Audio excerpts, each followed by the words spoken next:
Hello and welcome to the Managers Fantasy Football Podcast. We are talking start-sit decisions for the Broncos versus the New York Jets for Week 6 of the NFL. I'm joined by the Maker of Chaos, and we're here to help you score the most on your fantasy football team. Oh my gosh. Remember last year when I always called it Final Fantasy Football? Yep, It almost Final just Fantasy. happened again. Yep. All Hey, right. it gets intense.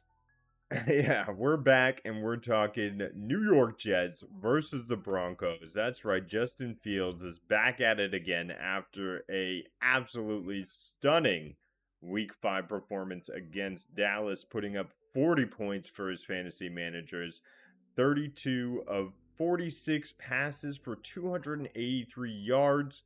I mean, he can run, he can throw, but do you start him against the Broncos, Justin Fields? Uh, that's a tough one. He would in a two quarterback league, he would be a good flex option, but I would not have him as your like main QB in a one QB league. For one, Denver's defense is way better than Dallas. Like Dallas is probably one of the weakest defenses right now. It's just Dallas has that offense, and so they're basically Dallas is basically the Bengals of last year. So Bengals, when they won because they just scored more points than the other team, and that's why they were consistently high scoring. Burrow was the number 3 quarterback in terms of fantasy points, and why Jamar Chase was the number 1 pick this year. So um, it I think, but yeah, I think he's a decent flex option, but in a super flex, but not like your main QB. So defensively, we have the Jets giving up the 22nd most amount of yards in a game. We have them in 9th for passing yards, and we have them in 27th for rushing yards. So it seems like they are letting the rush through and pretty decent at stopping the pass. So does that make you more bullish on Dobbins over, say, a Sutton when you're coming to your selection? Um, Not necessarily. I think Dobbins is always going to be like a good play. He's their RB1. Um, so I think he's going to get work. He's consistent, like around in full PPR, about up to 20 points ish. Decent yardage 63, 76, 83, 101, 79. Each of those with like a touchdown, except for week 4 on his runs. Extremely Uh, consistent. Yeah. yeah. So he would be a great flex or even your secondary RB1. Um, so yeah, I think he's a good play, and the Jets, especially with how poor they've been playing, I just the run game is gonna take over on this game. Yeah, they're gonna have a tougher time throwing, but I still see Sutton or maybe even Troy Franklin getting some good passes in there. Yeah, the Jets are actually ranked at the bottom of the rankings list here for CBS, and it looks like the Broncos are absolutely favored to win on this one. So, Bo Nix, is he streamable? I would say so. I think I he's going to think come so. up with a good game. He's going to get a lot of yardage here. Bo Nix has had some pretty consistently good games, getting over 20 points every single game since the start of the season. And could we see over 200 yards again? It seems more often than not he is getting over 200 yards. And when it comes to a team like the Jets, I could definitely see him throwing the ball a lot past these guys. So is Sutton in or out? Who do you like on the wide receivers on Denver? Sutton, I probably wouldn't play Troy Franklin. It's still too. If he doesn't get as many targets consistently, so I wouldn't have Troy Franklin in unless you're in a really tight pickle. Sutton, however, while he has had like a week in week two, if you look at it consistently, 18 points week one, week three at 30, week four, 19, week five, 17.9, which that's all you can ask for is a consistent wide receiver to get you those points. Um, he did get a touchdown on 3 of those weeks, which helped him dramatically. Um, but I think we'll have a decent showing for him. So your second spot on wide receiver or maybe a flex spot, he is a good spot for that. Absolutely. We're hoping for the Bo Nix Sutton connection, and I hope it goes well, especially for this host team, because he has been betting on that all year long. What are you thinking about the tight end position? Is Evan Engram getting enough targets and volumes for you to consider? His yardage is about 33 last game against the Eagles, but when you go against Cincinnati, it's not much better at 29.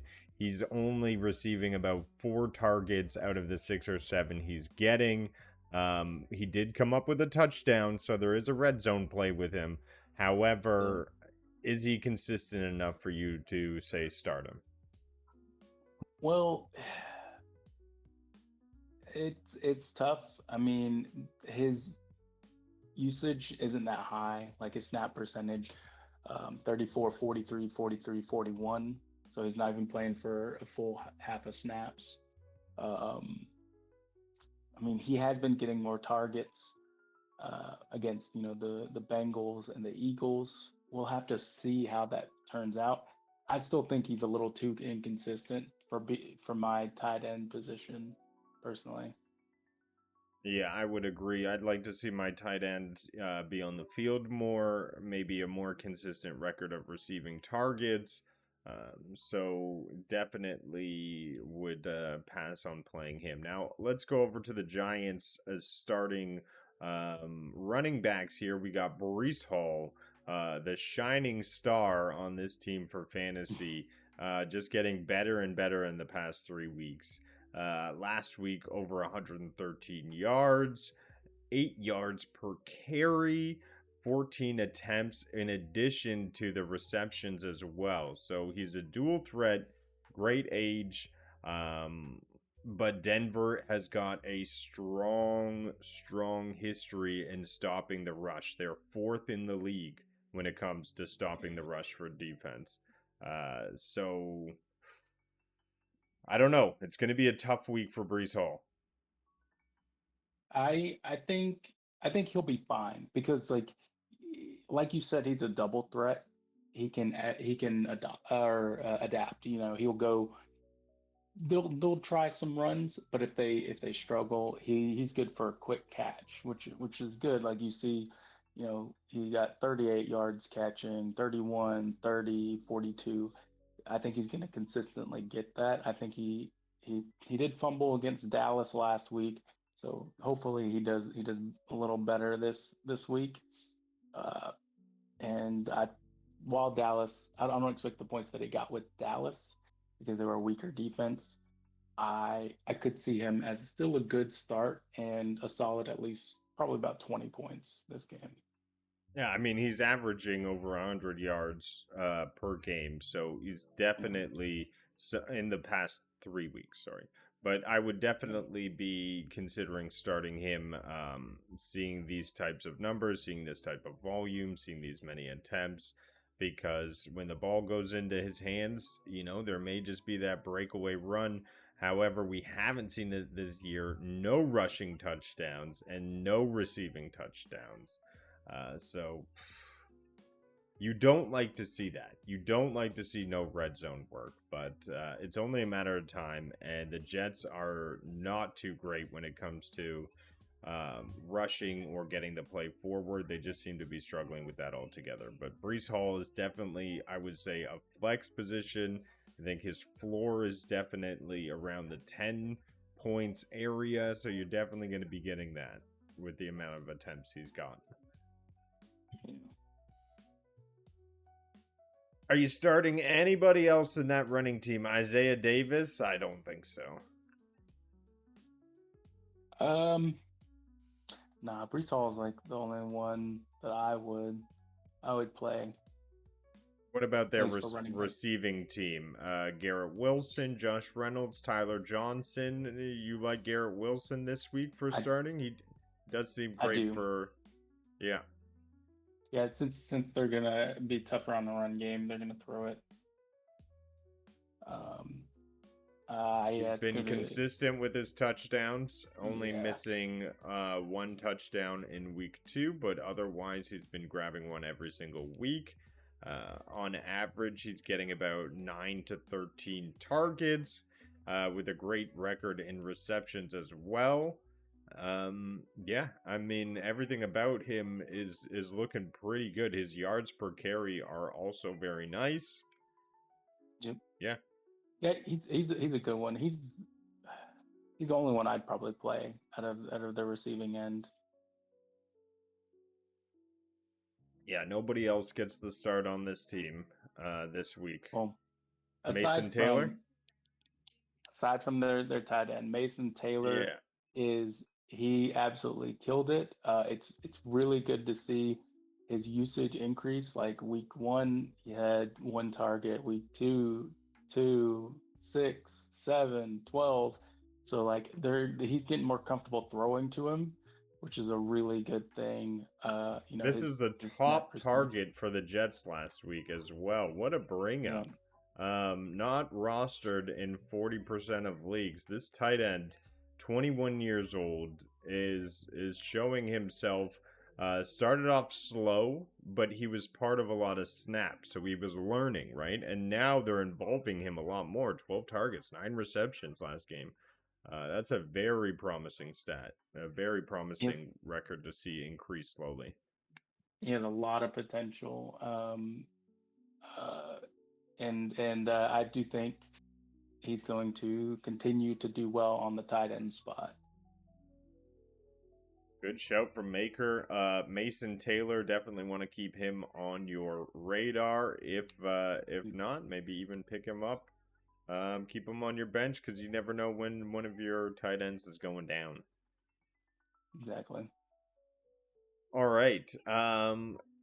Those are the New York Jets versus the Denver Broncos this week. Oh, is there one more person you wanted to bring up? Yeah. Well, I wanted to highlight the Broncos defense will probably be a really good. The defense, yes. Oh, I mean, amazing play this week. Yeah, and then against the Jets, yeah, it'll be a good one. Yeah, the Jets on offense have not been stellar. Their strongest point is their rushing. However, the defense on the Broncos is also strong against rushing. So they're going to butt heads there. But everything else, I mean, the Broncos putting up a lot of points when it comes to defense. So good pick, good selection. Definitely one to start this week. All right, that is the manager's start-sit decisions for Denver Broncos and the New York Jets, Week 6 of the NFL. We'll catch you on the next one. Later.